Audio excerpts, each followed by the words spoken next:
ಎಲ್ಲ ಚಿತ್ರರಂಗಗಳಲ್ಲೂ ಆಗಾಗ ದುರಂತಗಳು ನಡೆಯುತ್ತಲೇ ಇರುತ್ತೆ. ಕನ್ನಡ ಚಿತ್ರರಂಗದಲ್ಲೂ ಹಲವು ಬಾರಿ ಚಿತ್ರೀಕರಣದ ವೇಳೆ ದುರಂತಗಳು ನಡೆಯುತ್ತಲೇ ಇದೆ. ಆದರೂ ನಿರ್ಮಾಣ ಸಂಸ್ಥೆಗಳು, ನಿರ್ದೇಶಕರು ನಿರ್ಲಕ್ಷ್ಯವನ್ನ ತೋರ್ತಾ ಇದ್ದಾರೆ.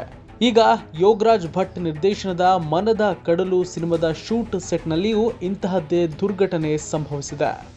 ಮನದ ಕಡಲು ಸಿನಿಮಾದ ಚಿತ್ರೀಕರಣದ ವೇಳೆ 30 ಅಡಿ ಎತ್ತರದಿಂದ ಲೈಟ್ ಮ್ಯಾನ್ ಆಯ ತಪ್ಪಿ ಬಿದ್ದು ಈಗ ಸಾವನ್ನಪ್ಪಿದ್ದಾರೆ. ಈ ಪ್ರಕರಣಕ್ಕೆ ಸಂಬಂಧಪಟ್ಟಂತೆ ನಿರ್ದೇಶಕ ಯೋಗರಾಜ್ ಭಟ್ ವಿರುದ್ಧ FIR ದಾಖಲಾಗಿದೆ. ಇವರೊಂದಿಗೆ ಈ ಸಿನಿಮಾದ ನಿರ್ಮಾಪಕ EK Krishnappa, manager Suresh, assistant manager Manohar ಅವರ ಮೇಲೂ ದೂರು ದಾಖಲಾಗಿದೆ. ಯೋಗರಾಜ್ ಭಟ್ ನಿರ್ದೇಶಿಸ್ತಾ ಇದ್ದ ಈ ಸಿನಿಮಾದ ಚಿತ್ರೀಕರಣ ಬೆಂಗಳೂರು ಉತ್ತರ ತಾಲೂಕಿನ ಅಡಕಮಾರನಹಳ್ಳಿಯಲ್ಲಿ ನಡೀತಾ ಇತ್ತು. ಸಿನಿಮಾದ ಚಿತ್ರೀಕರಣದ ವೇಳೆ ಸೂಕ್ತ ಮುನ್ನೆಚ್ಚರಿಕೆ ಕ್ರಮಗಳನ್ನು ತೆಗೆದುಕೊಳ್ಳದ ಆರೋಪದ ಮೇರೆಗೆ ಈ ಸಿನಿಮಾದ ನಿರ್ದೇಶಕ ಯೋಗರಾಜ್ ಭಟ್ ಹಾಗೂ ನಿರ್ಮಾಪಕ EK ಕೃಷ್ಣಪ್ಪ ಸೇರಿದಂತೆ ಹಲವರ ಮೇಲೆ ದೂರು ದಾಖಲಾಗಿದೆ. ಸೆಪ್ಟೆಂಬರ್ 3ನೇ ತಾರೀಕು ಈ ಘಟನೆ ನಡೆದಿದೆ.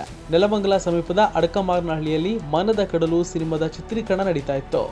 ಮಂಗಳವಾರ ಸಂಜೆ 5:10 ಸುಮಾರಿಗೆ ಲೈಟ್ ಬಿಚ್ಚಲು ಏಣಿ ಏರಿದ ಲೈಟ್ ಮ್ಯಾನ್ ಮೋಹನ್ ಕುಮಾರ್ ಆಯ ತಪ್ಪಿ ಸುಮಾರು 30 ಅಡಿಯಿಂದ ಕೆಳಗೆ ಬಿದ್ದಿದ್ದಾರೆ. ಈ ವೇಳೆ ತಲೆಗೆ ತೀವ್ರ ಪೆಟ್ಟಾಗಿದ್ದರಿಂದ ತಕ್ಷಣವೇ ಅವರನ್ನ ಗೊರಗುಂಟೆಪಾಳ್ಯದ ಖಾಸಗಿ ಆಸ್ಪತ್ರೆಗೆ ದಾಖಲಿಸಲಾಗಿತ್ತು. ಆದರೆ ಚಿಕಿತ್ಸೆ ಫಲಕಾರಿಯಾಗದೆ ಕೊನೆಯುಸಿರು ಎಳೆದಿದ್ದಾರೆ. ಈ ಸಂಬಂಧ ಮಾದನಾಯಕನಹಳ್ಳಿ ಪೊಲೀಸ್ ಠಾಣೆಯಲ್ಲಿ ಪ್ರಕರಣ ದಾಖಲಾಗಿದೆ. ಲೈಟ್ ಮ್ಯಾನ್ ಮೋಹನ್ ಕುಮಾರ್ಗೆ ಸುರಕ್ಷತಾ ಸಾಧನಗಳನ್ನು ನೀಡಿರಲಿಲ್ಲ. ಈ ಕಾರಣಕ್ಕೆ ಶೂಟಿಂಗ್ ಸ್ಪಾಟ್ನಲ್ಲಿ ಇಂತಹ ಘಟನೆ ನಡೆದಿದೆ ಅನ್ನೋ ಆರೋಪ ಈಗ ಕೇಳಿಬಂದಿದೆ. ಈ ಪ್ರಕರಣ ತಡವಾಗಿ ಬೆಳಕಿಗೆ ಬಂದಿದ್ದು, ಯೋಗರಾಜ್ ಭಟ್ ಸೇರಿದಂತೆ ಮನದ ಕಡಲು ಸಿನಿಮಾ ತಂಡ ಇನ್ನೂ ಪ್ರತಿಕ್ರಿಯೆ ಕೊಟ್ಟಿಲ್ಲ. ಕನ್ನಡ ಚಿತ್ರರಂಗದಲ್ಲಿ ಆಗಾಗ ಇಂತಹ ಪ್ರಕರಣಗಳು ನಡೀತಾ ಇದ್ರೂ ಚಿತ್ರತಂಡ ಎಚ್ಚೆತ್ತುಕೊಂಡಿಲ್ಲ.